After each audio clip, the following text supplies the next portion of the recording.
The Octagon House was built in the late 1850s by John Blauvelt, Jr. Over the years, the building has served not only as a home for two other mayors, George Huff and Jules Schwenker, but has been used for various commercial establishments, a restaurant, real estate and insurance offices, a beauty parlor, and currently, a limousine service and florist.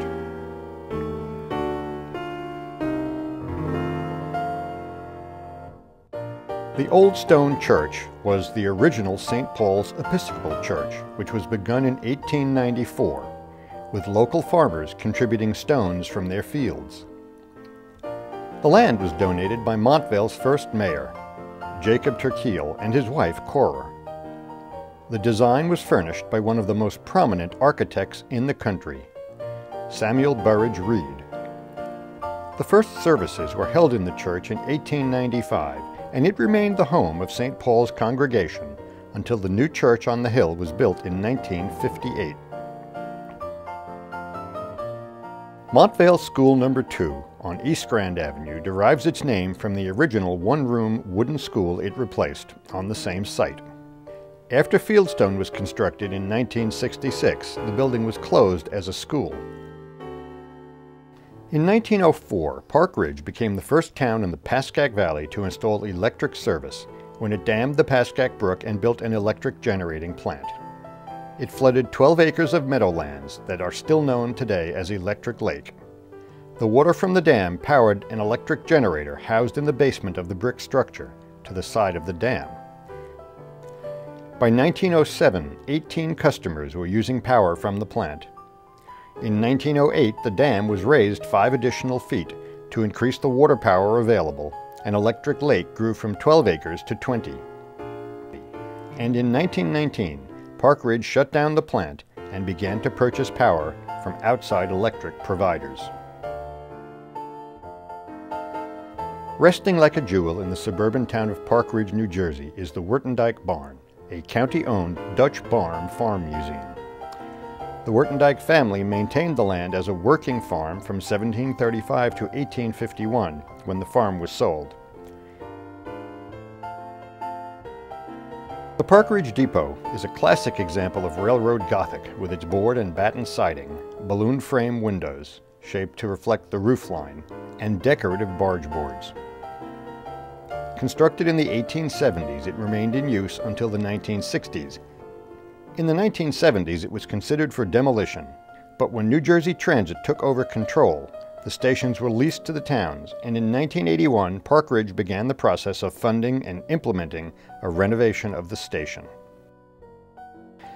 The first train pulled into the Hillsdale Railroad Station on Christmas Eve, 1869. At that time, Hillsdale was the end of the line for the new railroad. This made it unique in that the site housed not only the station, but the turntable where the engines could be turned for the southbound journey. The Hillsdale Station House itself was unique in being a 2-story structure which contained an upper level where the railroad company maintained offices for its officials. These upper-story rooms were later used for meetings by the Fire Association and various political groups, and even for services by the Episcopal Church. In 1925, on a plot donated by Mrs. Helen Riley, St. John the Baptist Church was built and dedicated. The first pastor was Cornelius A. Corcoran. The church served the community in its original building for 43 years, until Thanksgiving Day 1968, when a new church was opened. The structure fell into disrepair over the years after the church moved out. In 1989, interior designer Ron Nathan purchased the building and, after extensive repair and renovation, reopened it as Ron Nathan Interiors. Much of the basic exterior design was maintained during the renovation. Inside the building, the upper levels of the design gallery are still under the original beamed roof that sheltered the congregation when it was a church. The Hillsdale Public Library was originally started in January 1936 in a small shop on the site now occupied by Hillsdale Paint and Wallpaper. The library found its permanent home in 1937 when the building it now occupies was purchased from Harry Verath for $20,000.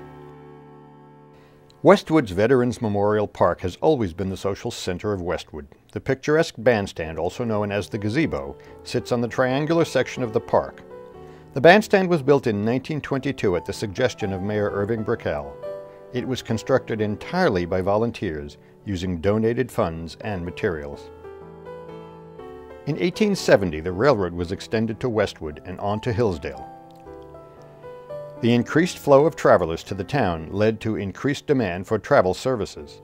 Constructed in 1877, this building housed the Myers Park Hotel, which provided meals and accommodations to visitors arriving by train.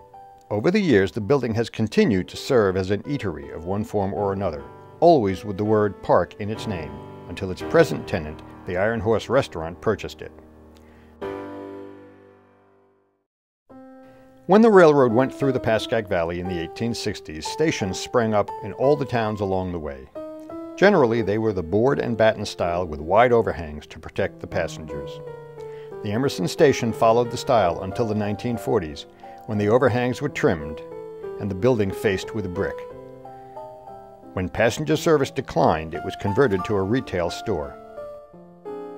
The American Legion Post in Emerson is located in the Peter de Bourne home. This structure dates to before 1797 and remained in the de Bourne family until 1868. It was sold to several subsequent owners. The building now known as the Emerson Hotel was built shortly after the railroad came through, on land owned by George W. Wallace, which he purchased in 1872. In 1890, he sold it to August Block, who had managed the business known as the Etna House and continued to do so until 1907. It was also known as Block's Hall. Lacking a borough hall, the town held council and other meetings here. Oradell's railroad station was built in 1890. A Hackensack newspaper of the day reported that it was the finest on the line. It replaced the 1869 depot, built when the railroad was extended from Hackensack to Hillsdale. The Delford Volunteer Fire Department was organized in January 1897.